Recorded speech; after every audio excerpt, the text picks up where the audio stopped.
They say I'm supposed to start this video off with a hook to draw you in, but I don't want to. How about I actually just give you the 10 things that I wish I knew before I started learning Spanish, and you actually just try to deal with my foolishness until the end of the video.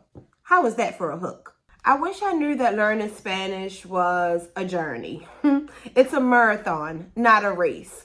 I had this misperception that, I can just learn in 2 years or a year, like they say online, and then I would know Spanish. I didn't really think that it would be a journey. Like my entire life, I would have to keep learning. I would have to keep listening. I would have to get better.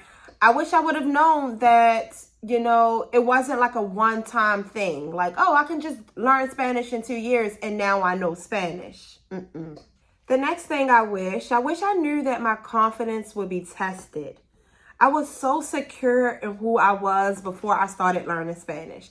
Like, I didn't know that I would constantly have to face all these fears, that I would be embarrassed, that I would be scared to speak, that sometimes I would be humiliated. Like, I wish I would have known before I started that a part of my self-esteem, a part of who I originally was when I was just an English speaker would completely be tested. It actually brought up a lot of triggers. It actually brought up a lot of things that I felt insecure about. And I was not expecting learning a language to get so deep. You're probably like, I don't know what's wrong with you, Sunny, but it didn't get that deep for me. Yeah, so no one else in my life is interested in Spanish. And I wish I would have known that it was going to be a lonely learning journey. You know how you learn new words in Spanish, or maybe a new phrase or a new sentence, and you're so excited about it, and everyone in your house is like, we don't care that you're learning Spanish. We're not into Spanish. Like, we don't want to hear Latin music. Like, we are regular people how we were before you went on this journey to go learn Spanish. So yeah, I wish I would have known, like, okay, Sunny, you're the only one in your house that's learning Spanish. You're the only one of your American friends that is interested in Spanish.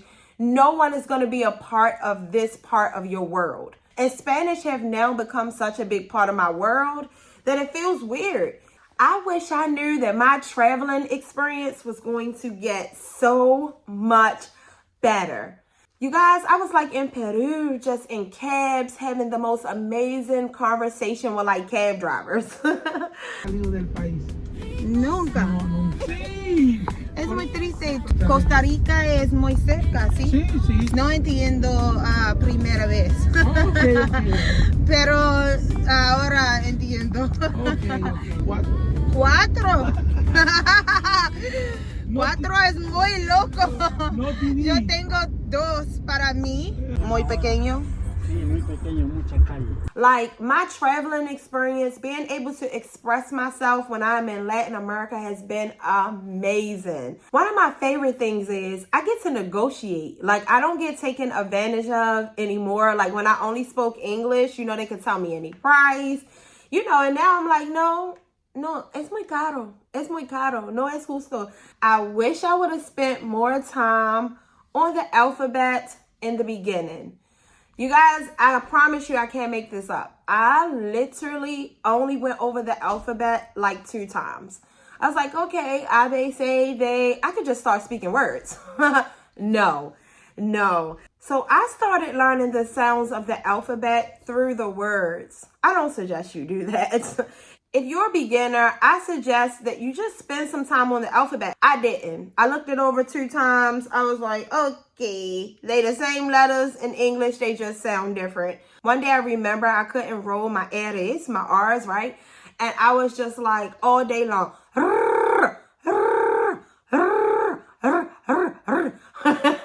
Like, remember, recuerdo, right? Like, I was just like rolling them suckers. I would have loved to have spent that time actually with each letter to say, okay, this isn't just like a C that sounds different. It's always pronounced that way. And every word is one thing I can actually appreciate about Spanish is that the way the letter is the way that it's always pronounced. Unlike in English, sometimes we decide that a P and an H should be the F sound. Why? Why? Why should it? Why should it? It's not like that in Spanish. F is F. It's always F-A. It's always F-A, you know? Like somebody who's always themselves. Never faking, never pretending, never saying, okay, I think I want to be a P and a H. No, I'm F-A and that's it. This is actually when I'm supposed to ask you to hit like and subscribe. But we're having such a good time together, I'm just going to go to the next tip. I wish I would have known to pick an accent and stick with it. Pick an accent, my friend, and stick with it.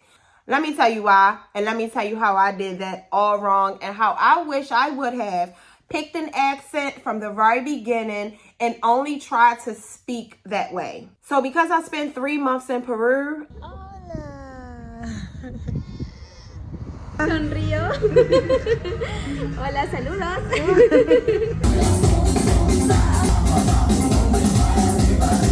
The Justice Palace. ¿Qué palace? Palacio de Justicia. I picked up some of their lingo, and so everything was que bonito, que lindo, right? I picked up so much there. Then I spent a month in Panama. Colombia, Venezuela.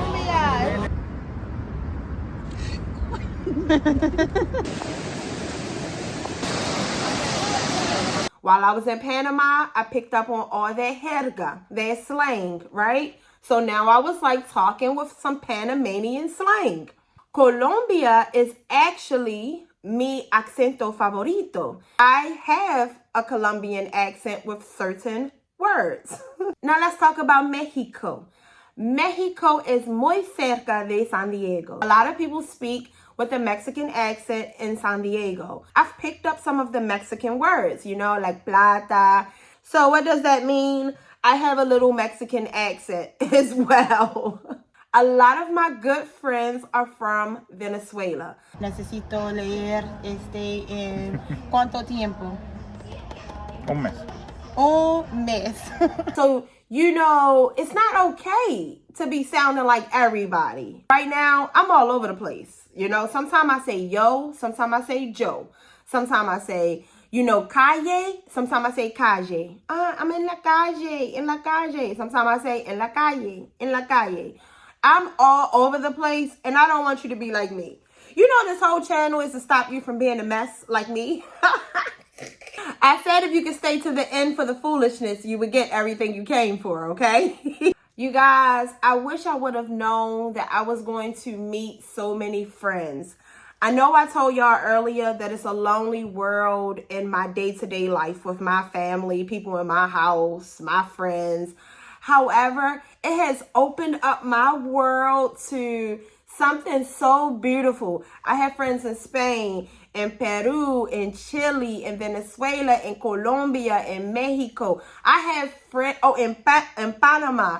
I have friends in so many different places. If you ever want to speak Spanish with me and some of my Latino friends, I have an entire program where we speak Spanish for 1 hour a week.